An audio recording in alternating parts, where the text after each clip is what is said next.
1893. That's the year I want you to hold in your mind.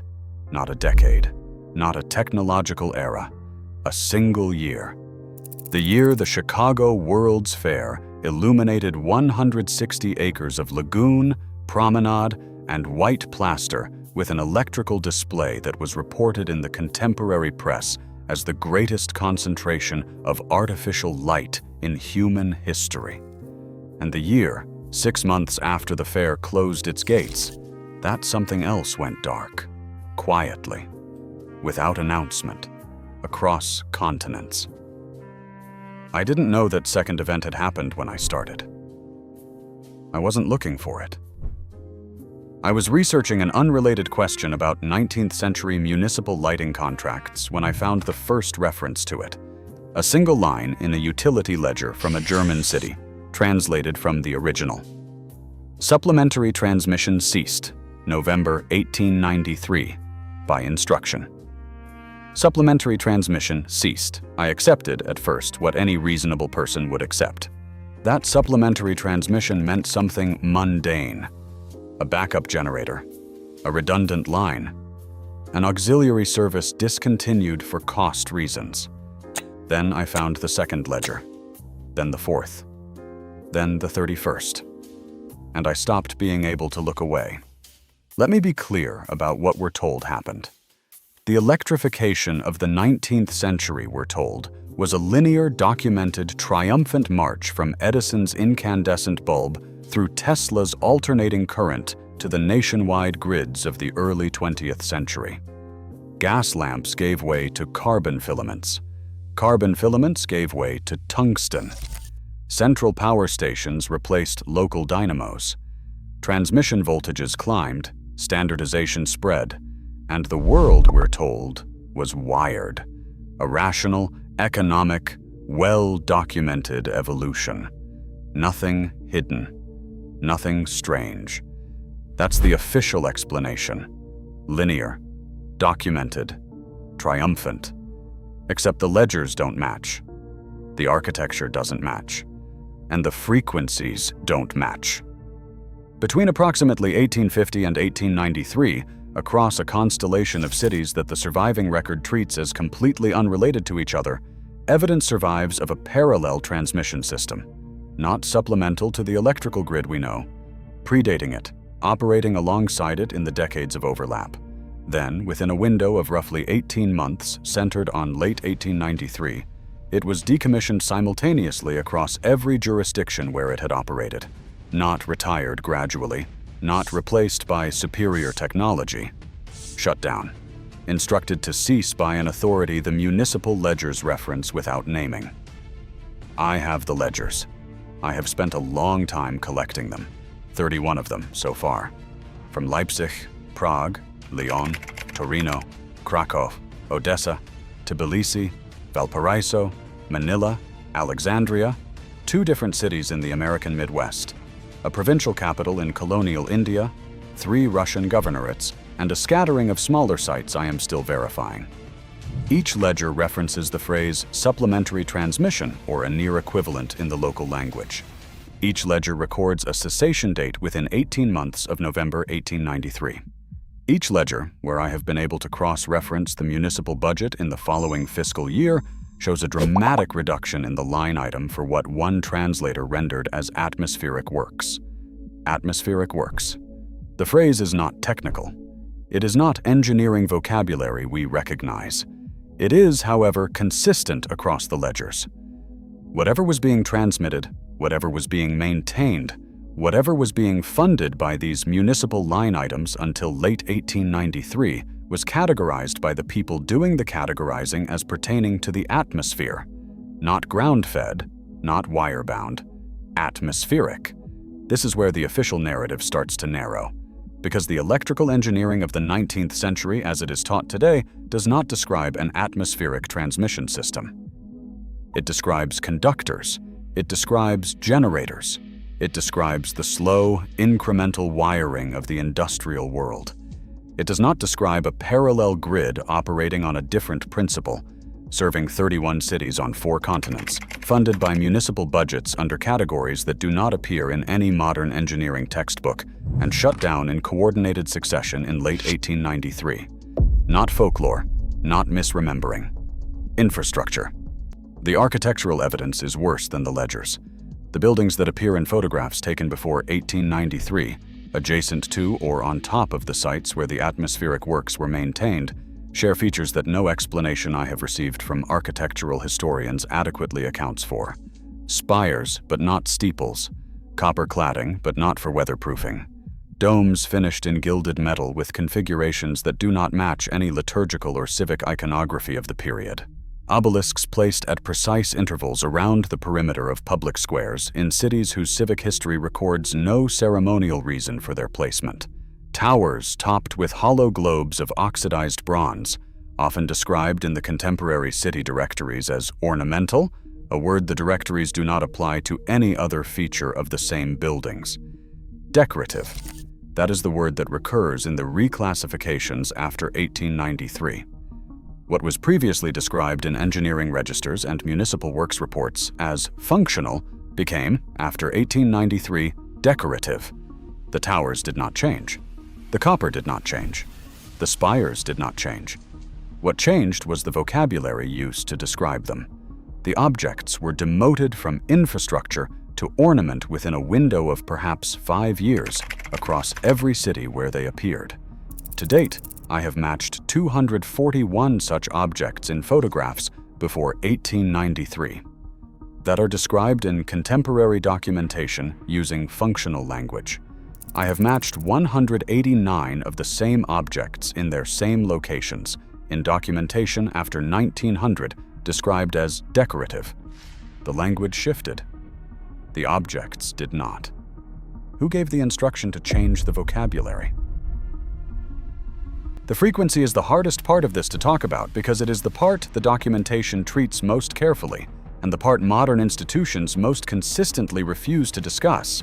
In 1887, a German engineering journal, whose name I will not reproduce because the citation draws automatic archival blocks on 3 different databases, published a single-page technical note describing what the author called the standing transmission band. The author gave its fundamental at 11.78 cycles per second. He described its characteristics as stable, atmospheric, non-attenuating over continental distance. He noted that the transmission was maintained by a network of resonant terminal structures, whose specifications he promised to publish in a subsequent issue. The subsequent issue does not contain the specifications. It contains, in place of them, a brief editor's note, regretting that the previous article had been published in error. The author of the original note does not appear in any subsequent issue of the journal. His name, when I trace it through the contemporary academic directories, disappears from institutional affiliations within 2 years of the retraction. He is recorded in a biographical dictionary published in 1912 as having died of nervous exhaustion in 1894. 11.78 cycles per second. A frequency that is not, according to any modern electrical engineering textbook, a standard transmission band.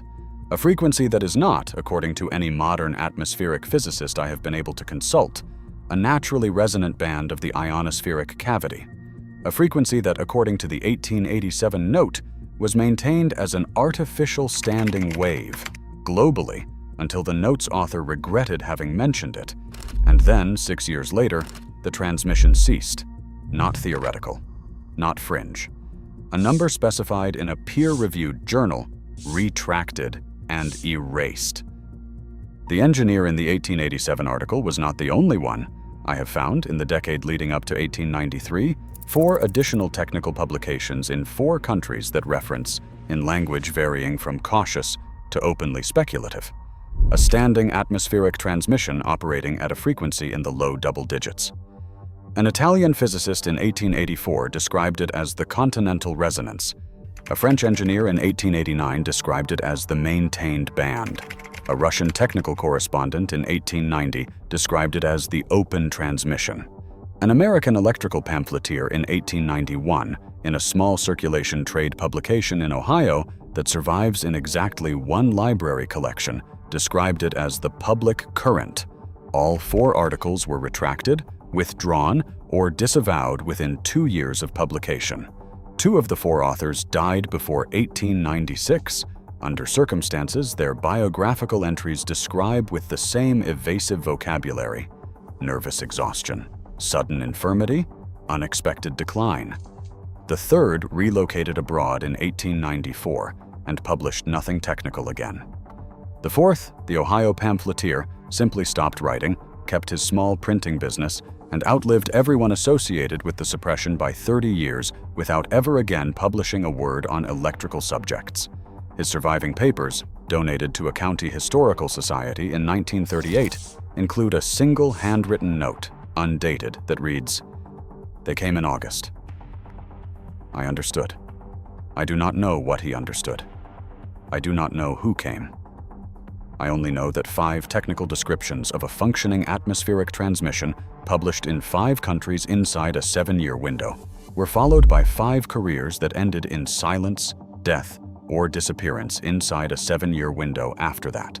The transmission ceased in November 1893. The last of the 5 authors died in 1896. The vocabulary for describing the system did not survive its operators.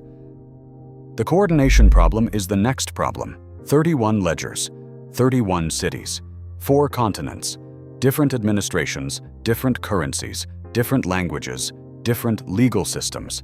And within an 18-month period centered on November 1893, every one of them recorded the cessation of supplementary transmission or its linguistic equivalent. Everyone reduced the budgetary line item for atmospheric works or its equivalent. Everyone shifted the descriptive vocabulary applied to the terminal structures from functional to decorative within the same narrow window. That kind of coordination does not happen by accident. It does not happen through the slow diffusion of technological obsolescence.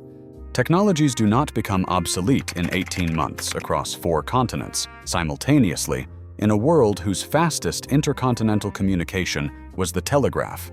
A coordinated shutdown on this scale implies a coordinating authority, someone with the jurisdiction to issue the instruction, someone with the reach to see it enforced, someone whose existence is not preserved in any contemporary political register I have been able to locate.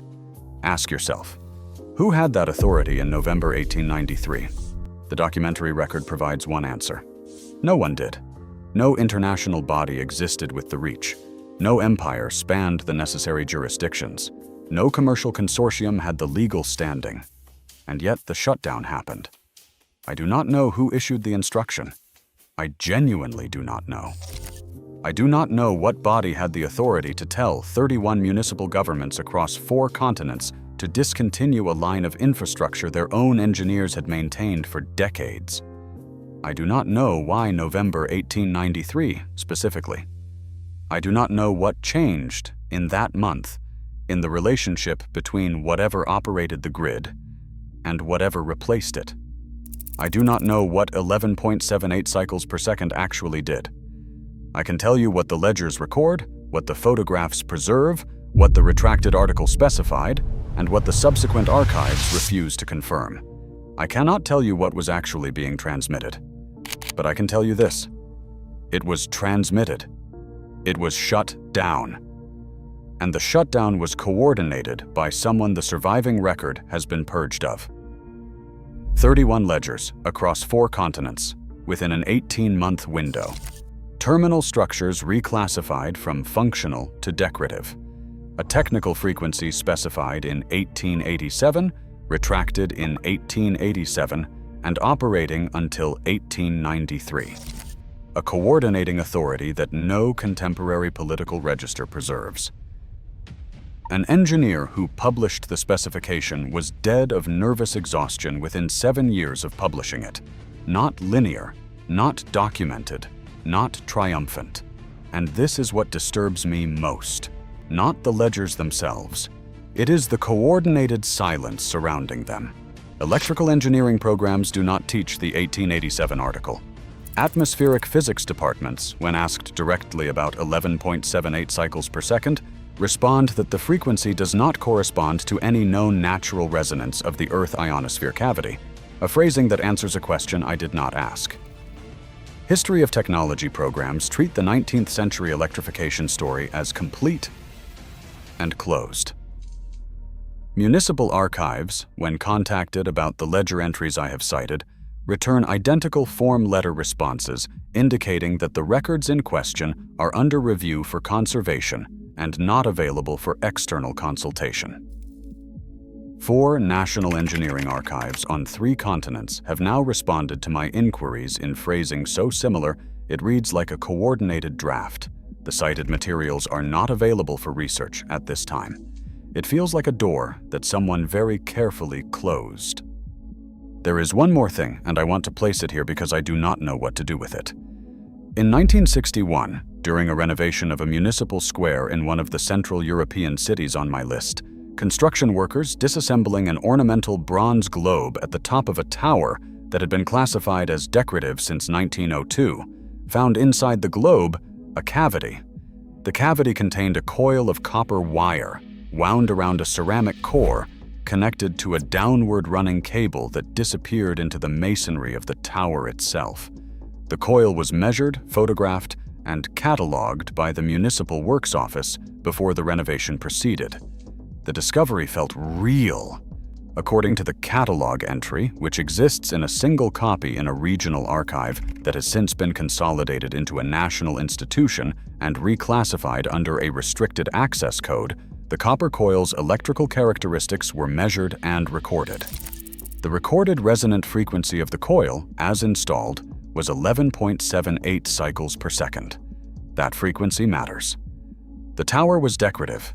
It had been decorative for 59 years.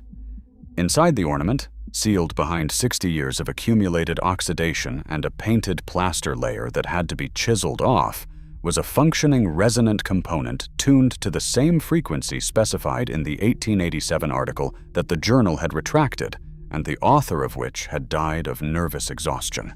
The coil was removed, the cable was severed, the tower was restored to its decorative condition and rededicated as a civic landmark in 1964. The coil, according to the catalog entry, was transferred to the National Collection for Technical Preservation.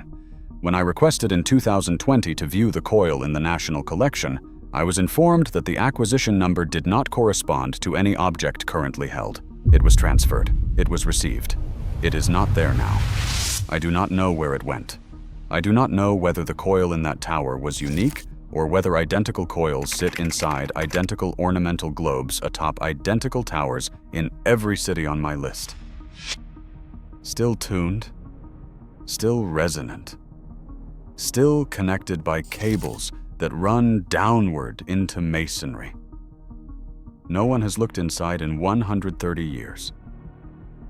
I do not know whether the system was shut down at the source, or whether the terminals were simply severed from the source, leaving the infrastructure intact but disconnected, waiting. I do not know whether 11.78 cycles per second is still being generated somewhere, broadcasting into a network that no longer has receivers, or whether the source itself was silenced in November 1893 and the terminals have been dark ever since. I only know that at one site, inside one ornament, at one frequency, the grid was real. The terminal structures still stand, many of them. Renovated, repainted, reclassified as decorative, their coils removed or severed or buried. The ledgers still exist, in municipal archives that will not release them. The 1887 article still exists, in bound journal volumes that sit on library shelves beside other bound volumes, cataloged normally, accessible to anyone who asks by name for the specific issue, and who is not flagged, on the third such request, for unusual interest in retracted technical literature. The frequency still exists as a number in a retracted technical note. Whatever generated it does not. The evidence is there. The evidence has always been there. Who shut down the grid and by what authority did they issue the instruction that 31 cities across 4 continents obeyed within 18 months? What was 11.78 cycles per second, and what did it power, and what did the world lose when the transmission ceased in November 1893? And how many of the decorative towers still standing in civic squares across Europe and the Americas contain, behind their painted plaster and their oxidized bronze, coils still tuned to a frequency no one is permitted to remember was ever broadcast at all?